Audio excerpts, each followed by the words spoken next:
नमस्कार, मैं हूं आपके साथ मेनका चौधरी और अब खबरें विस्तार से। एनआईए ने देश के 6 राज्यों के 13 ठिकानों पर छापेमारी की है। आईएसआईएस से जुड़े मामले में ये छापेमारी हुई। महीने भर में एनआईए की ये दूसरी बड़ी कार्रवाई है। नेशनल जांच एजेंसी ने इसी सिलसिले में उत्तर प्रदेश के सहारनपुर से देवबंद के एक मदरसे में पढ़ने वाले स्टूडेंट को पकड़ा है। फारूक नाम का स्टूडेंट कर्नाटक का रहने वाला है। फारूक को खूंखार आतंकी संगठन के व्हाट्सएप ग्रुप से जुड़ा हुआ बताया जा रहा है। फारूक देवबंद के मदरसे में पढ़ाई कर रहा था और आतंकी साहित्य को ट्रांसलेट भी करता था। एनआईए आरोपी फारूक को देवबंद से उठाकर अपने साथ ले गई है। गुप्त स्थान पर रखकर उससे पूछताछ हो रही है। फिलहाल संदिग्ध परिस्थितियों में संदेह के आधार पर इस लड़के को एनआईए ने हिरासत में लिया है। फारूक नाम है इसका और इससे पूछताछ चल रही है। इस पर आरोप है कि ये आतंकवादी संगठनों से जुड़ा हुआ था और आतंकी साहित्य को ट्रांसलेट करता था। देवेश त्यागी हमारे सहयोगी इस वक्त हमारे साथ देवबंद से मौजूद हैं। देवेश, आगे की जानकारी दीजिए, कहां रखा गया है इस लड़के को, पूछताछ किस किस आधार पर, कौन कौन से सवाल?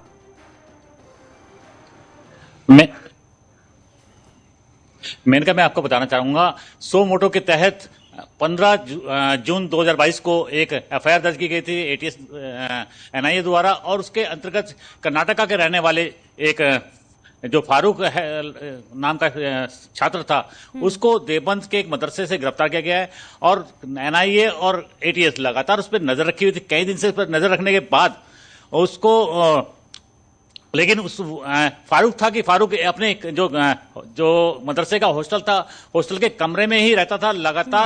लगातार वह उस कमरे से बाहर नहीं निकलता।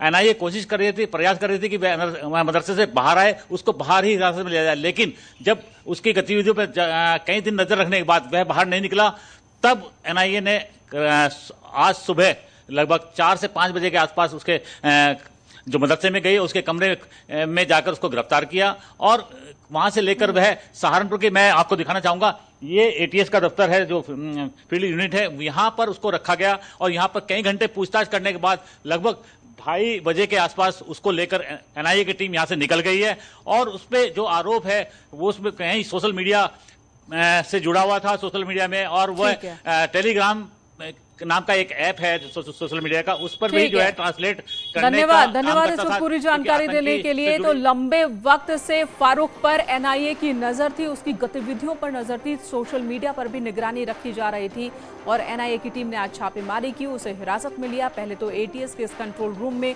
उससे पूछताछ हुई है और उसके बाद आगे की पूछताछ के लिए गुप्त स्थान पर ले जाया गया है। फारूक, जो कि कर्नाटक का रहने वाला है, वो देवबंद में रह रहा था, यहाँ मदरसे में रहकर पढ़ाई कर रहा था, लेकिन उस पर आरोप है कि वो आईएसआईएस से लिंक्ड था, जुड़ा हुआ था, सोशल मीडिया पर उनके व्हाट्सएप ग्रुप से जुड़ा हुआ था और कई आतंकी साहित्य को उसने ट्रांसलेट किया था, काम किया था इसके लिए।